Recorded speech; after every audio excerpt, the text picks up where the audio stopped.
বন্ধুসকল বৰ্তমান আহি মই পাই গ'লোহি নুমলীগড় বাবা থান, যি বাবা থান ডাঙৰ মহাদেৱ মন্দিৰ হয়। আৰু যদি আপোনালোকে যোৰহাটৰ ছাইডৰ পৰা আহে নুমলীগড় মেইন টাউনৰ পৰা বাওঁতে সোমাব লাগিব। অলপ দূৰ অহাৰ পিছত আকৌ লেফ্ট ছাইডে সোমাব লাগিব। তাত গেট এখন লিখাই আছে বাবা থান বুলি, নুমলীগড় বাবা থান। আৰু যদি আপোনালোকে জখলাবন্ধা ফালৰ পৰা আহে তেনেহ'লে নুমলীগড় টাউনৰ পৰা ৰাইট ছাইডে সোমাব লাগিব। অলপ দূৰ অহাৰ পিছত পাব। বাৰু বলকচোন, মই আহি পালোঁ, সেৱা কৰিলোঁ, দৰ্শন কৰি ল'লোঁ। বাৰু এতিয়া সকলোখিনি দেখাব চেষ্টা কৰিম আৰু দেখালৈ গৈ থাকিম সকলোখিনি। বাৰু বলক, মোৰ লগে লগে গৈ থাকক আৰু।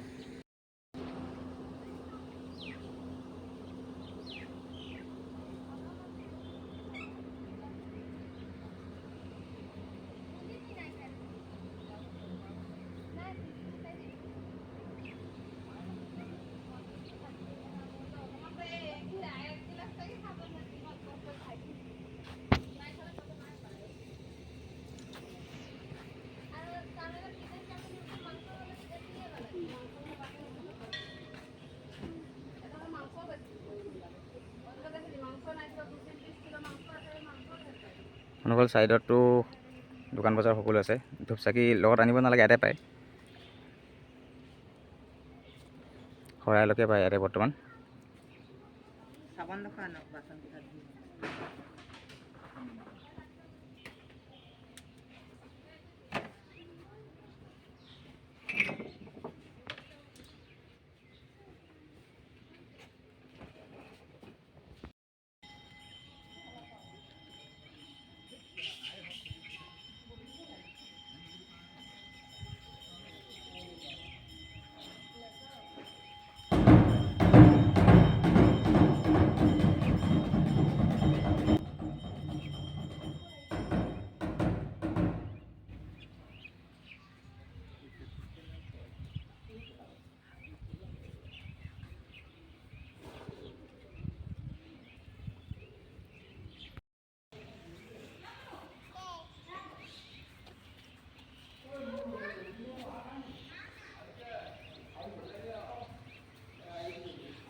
মানুহসকল ভক্তপ্ৰাণ ৰাইজক ধূপ চাকি জ্বলাবৰ কাৰণে বনাই দিয়া হৈছে।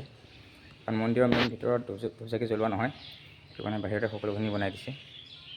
মন্দিৰটো চাৰিওকাষে আছে ধূপ চাকি জ্বলাবৰ কাৰণে সুবিধা ভক্তপ্ৰাণ ৰাইজৰ কাৰণে।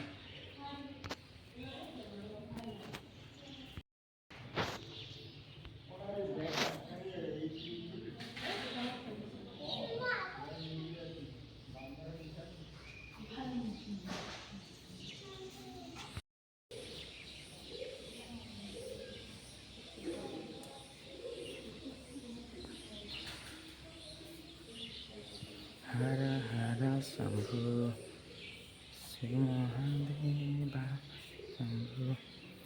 বন্ধুসকল বহুত ডাঙৰ হয় এৰিয়াটো, আৰু মন্দিৰৰ চাৰিওকাষে ধূপ চাকি জ্বলাবৰ কাৰণে সুবিধা কৰি দিছে সুন্দৰকৈ। জয় শ্ৰীৰাম।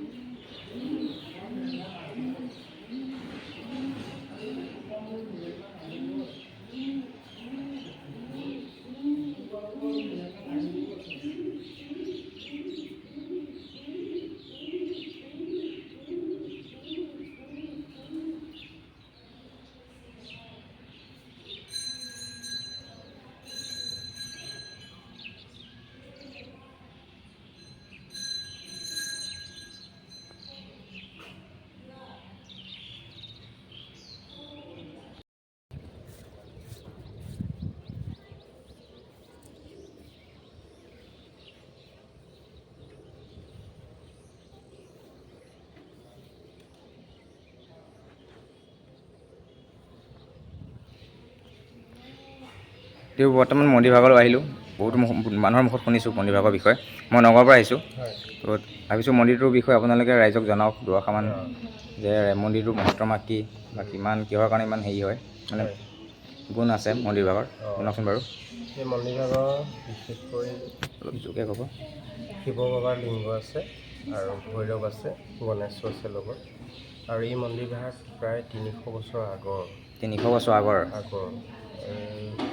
তেতিয়াৰ পৰা ধৰক আমাৰ বৰ্তমান যি পূজাৰী এতিয়া বৰ্তমান আছে, তেখেতৰ পূৰ্বপুৰুষসকলে ইয়াৰ একাদিক্ৰমে পূজা কৰি আহি আছে হয় গতিকে তেনেকৈ চলি আছে আৰু এই মন্দিৰভাগ বিশেষকৈ এনেও সোমবাৰ আন সোমবাৰবোৰতো মানুহ থাকেই তথাপিও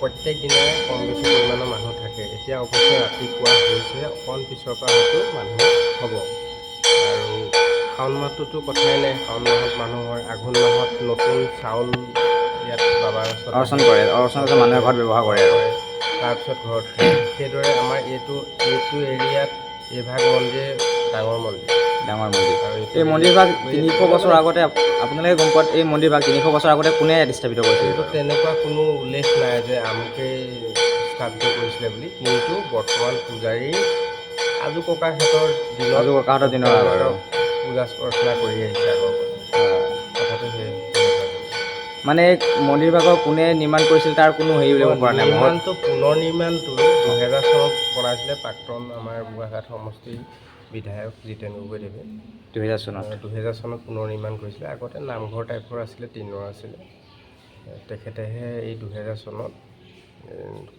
পৰা আৰম্ভ কৰি পেলাই এই পৰ্যায় পোৱাইছিল হয় তো ভাল লাগিলে মন্দিৰভাগত আহি নজনা কথা আপোনালোকৰ অকণমান জানিলোঁ আৰু ৰাইজকো আপুনি জনালে তাৰ বাবে ভাল লাগিছে আৰু আজিলৈ আহিছোঁ হৰ মহাদেৱ